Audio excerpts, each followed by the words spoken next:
It's time now for sports news. Here's Olumide Macaulay.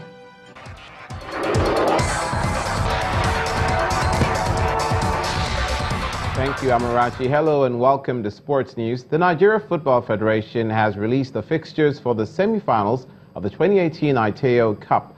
According to the NFF, five-time champions Enugu Rangers will play Nasarawa United at the Sani Abacha Stadium in Kano.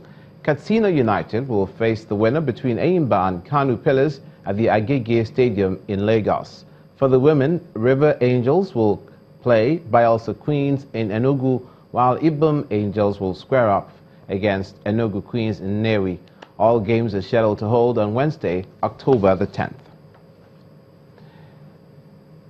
Gareth Southgate has signed a new contract as England manager through the 2022 FIFA World Cup. The new deal is understood to include a significant pay rise, which will see Southgate earn 50% more than he did for guiding the Three Lions to the semi-finals of the 2018 World Cup in Russia. His assistant, Steve Holland, has also agreed to a new deal with the Football Association and will continue through to the World Cup in Qatar. Cristiano Ronaldo has again been left out of the Portugal squad for their upcoming games against Poland and Scotland. Portugal coach Fernando Santos did not call up Ronaldo, who has been the subject of a reopened investigation into an alleged rape in a Las Vegas hotel room in 2009. According to records, Ronaldo, along with Santos and Portuguese Federation President Fernando Gomes, decided it's best for the events forward not to be included in the squad through November. It's, however, unclear if his omission is related to the allegations, which is strongly refuted. To tennis now, Kevin Anderson of South Africa has defeated American Francis Tiafoe 6-3, 3-6, 6-2 to reach the quarterfinals of the Japan Open in Tokyo. The 32-year-old Anderson took the first set comfortably and had 3 break points early in the second set, but Tiafoe held on and eventually took the set 6-3. In the deciding third set, Anderson was too strong and clinched the win in 2 hours and 8 minutes.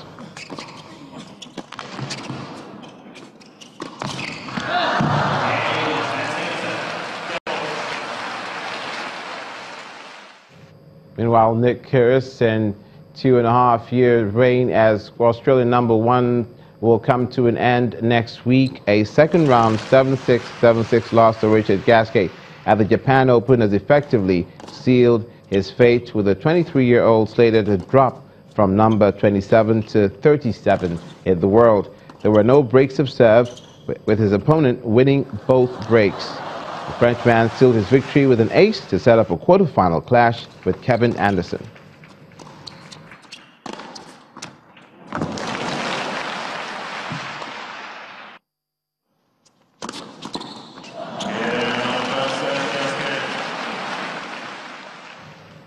Finally, the International Olympic Committee has warned the International Boxing Association, IABA, that it must resolve its governance issues by next month.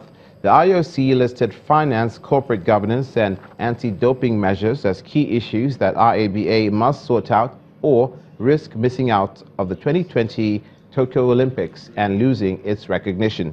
The IOC said it will review the IABA progress report after the boxing ruling body Congress and elections on November the 2nd and 3rd in Moscow. That's it on Sports News. Amarachi will be back with the rest of the news at 10.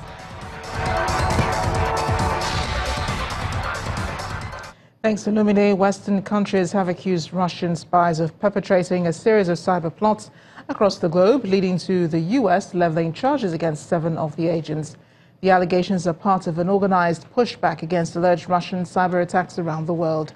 While the Netherlands has accused 4 Russians of plotting to hack the Organization for the Prohibition of Chemical Weapons, the UK government is accusing the GRU of being behind 4 high-profile cyber attacks whose targets included firms in Russia and Ukraine, and the US Democratic Party and a small TV network in the UK. According to the U.S., its anti-doping agency and the U.S. nuclear energy company Westinghouse were targeted by Russian intelligence. Canada says it is confident that breaches at its Centre for Ethics in Sports and at the Montreal-based World Anti-Doping Agency were carried out by Russian intelligence. Dutch authorities say a laptop seized from the four suspects in April was found to have been used in Brazil, Switzerland and in Malaysia. What we have seen is the attribution of Russian military intelligence and their indiscriminate and reckless attacks against institutions and organizations that actually have no military value. And what we're seeing is that Russia is quite willing to use such weapons such as cyber attacks against these organizations. And here at NATO, we stand shoulder to shoulder with our allies in unity against such actions. U.S. senators are at odds over the FBI reports into sexual misconduct against Supreme Court nominee Brett Kavanaugh. While Democrats say it is incomplete, Republicans say the report did not support the accusations against Kavanaugh. Republicans have a 51-49 majority in the Senate. Two Republican senators who had expressed reservations and could have swayed the vote have now indicated they found the report thorough. They have not said, however, on whether they plan to support Judge Kavanaugh's candidature. The report contains summaries of interviews with the FBI that the FBI has conducted. 9 people were reportedly interviewed, but not Judge Kavanaugh or the woman who first accused him of sexual assault. It is in paper format only and no copies will be made. It's being held in a secure room in the basement of the Capitol building known as a sensitive compartmented information facility. And the main news again.